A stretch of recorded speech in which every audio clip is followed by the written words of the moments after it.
আসসালামু আলাইকুম গাইস, আমি আপনাদের সাথে আমাদের পুকুর শেয়ার করছি। এটা আমাদের পুকুর। শীতকালে পুকুর শুকিয়ে যায় শীতের কারণে, আর মানুষ কষ্ট পায় মানুষের ব্যবহারে। যাই হোক, শীতকালটা কতই না সুন্দর। এই পাশে আমি ঝাড়ু দিয়ে পাতাগুলো এক জায়গায় রেখে দিয়েছি। আর যাই হোক, এইসব আমার বড় মামার জন্য।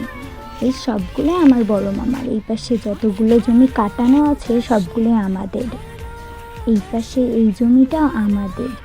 আর জমিগুলো ধান থেকে অনেক ভালোই ধান পেয়েছি। আর এই পাশে দূরে যতগুলো ধান ক্ষেত কাটানো আছে সবগুলো আমার বড় মামার। আর আমার বড় মামা অনেক ধনী। যাই হোক, আমাদের মাটির বাড়ি, তোমরা অনেকেই অনেক কথা মনে করো। আর এই পাশে আমার ভাই গজল গাচ্ছে। গজলটা অনেক জায়গায় ভুলও আছে, আবার অনেক জায়গায় ভালো আছে। আর এইদিকে আমাদের 3টি কাঁঠাল গাছে দেখলাম অনেকগুলো কাঁঠাল ধরেছে।